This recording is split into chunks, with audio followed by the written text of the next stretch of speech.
They didn't steal my land quietly. They paved it. They built 96 homes on it. They sold every single one. And when I showed up with proof it was mine, the HOA president laughed and told me I was the trespasser.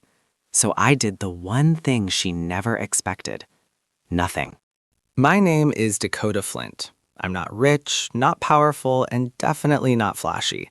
I'm a structural engineer, divorced, 2 kids in college, and I drive a 2008 Silverado that burns oil like it's nostalgic for the last recession. I work long hours, pay my bills, and stay out of trouble. Nothing about me screams legal battle with a luxury HOA. The only unusual thing about my life is a piece of land. 47 acres of Colorado forest my grandfather bought in 1971. No loans, no partners, no drama. When he died, he left it to me with a handwritten note tucked into the deed. Don't let the bastards take what's yours. That land wasn't abandoned. It wasn't forgotten. And it definitely wasn't free for the taking. I paid the property taxes every year. Never late, always online. I had receipts going back decades, my payments and my grandfather's. Survey maps, county records, clear title. The only reason the land sat untouched was life. Divorce, work, kids, 70-hour weeks. I didn't visit for 3 years, but legally that meant nothing. In Colorado, adverse possession requires years of continuous occupation and unpaid taxes. I met every requirement to protect ownership, which made what I found next impossible to process. In August, I finally drove out to scatter my grandfather's ashes. I turned off the highway, followed the old fire road, and felt my stomach drop. The forest was gone. In its place were paved streets, streetlights, and rows of beige stucco houses with fake balconies, 96 of them. Cars in driveways, kids on scooters, families unloading moving boxes. At the entrance, a stone sign read, Richline Heights, a Whitmore community. I checked my GPS 4 times, same coordinates. This wasn't nearby land. This wasn't a mistake. They built an entire neighborhood on my property. I sat there gripping the steering wheel, watching strangers live their lives on land my grandfather once walked every morning with a thermos and a dog leash. Security stopped me at the gate. Residents only. I own this property, I said, showing the deed on my phone. He laughed. Then a white Range Rover pulled up. Out stepped Cassandra Whitmore, the HOA president. Botox smile, linen outfit, Rolex flashing in the sun like a warning. She looked at my boots, my jacket, my truck, and decided everything she needed to know. How charming, she said. If you're looking for construction work, we're fully staffed. I told her my name, my grandfather's name. She smiled wider. Our attorneys confirmed this land was abandoned, adverse possession, perfectly legal. I told her I paid the taxes. That's adorable, she said.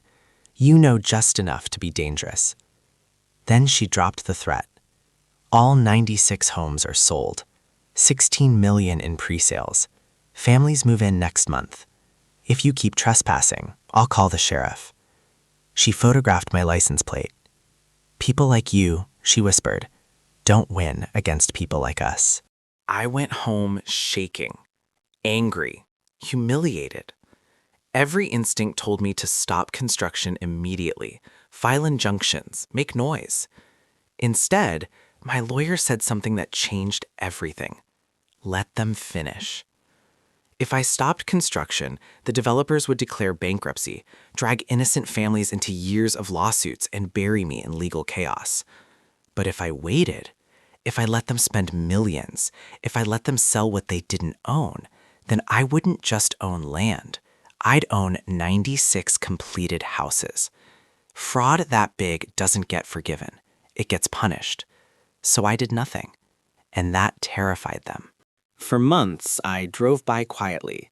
Public road, phone recording. Framers, plumbers, electricians, landscapers, money being burned daily. Families moved in, Christmas lights went up, kids planted trees. And that was the hardest part. These people weren't villains. They were victims who didn't know it yet. Meanwhile, Cassandra escalated. Sheriffs showed up. False complaints were filed. Letters from lawyers arrived weekly. Each one helped me. Every threat proved they knew ownership was disputed and kept building anyway. They weren't confident. They were desperate.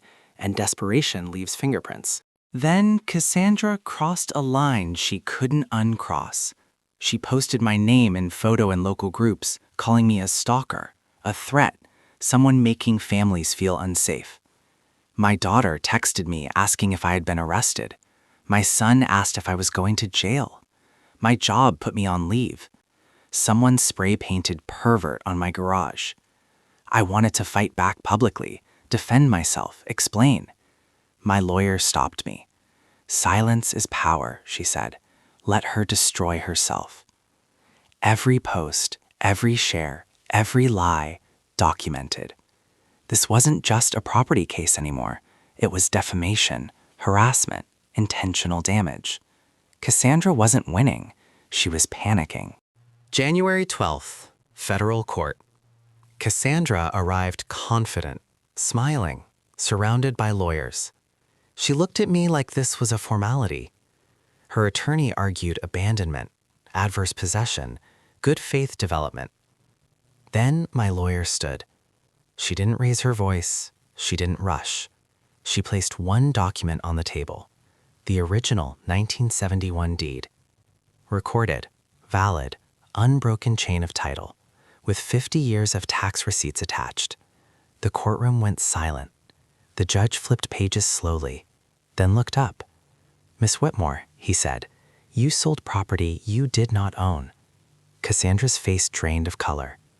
My lawyer continued, "Fraud, trespass, unjust enrichment, defamation. 96 homes, $16 million, zero legal ownership." The gavel didn't slam.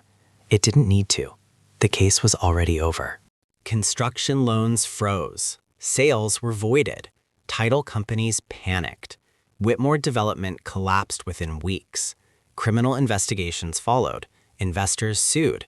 The HOA dissolved. The court ruled the homes belonged to me, not because I was loud, not because I was powerful, but because I was right. I didn't evict families. I negotiated fair settlements. Some bought their homes back. Others walked away compensated. Cassandra disappeared from public records. The land my grandfather protected for 50 years protected me back. Most people think strength looks like confrontation. It doesn't. Sometimes strength looks like patience, preparation, letting your enemy expose themselves. They thought silence meant weakness. They thought money meant immunity. They were wrong. If someone tries to take what's yours, don't rush, don't rage. Document, prepare, wait. And when the moment comes, pull out the proof. What would you have done if an HOA built a neighborhood on your land? Drop your state in the comments.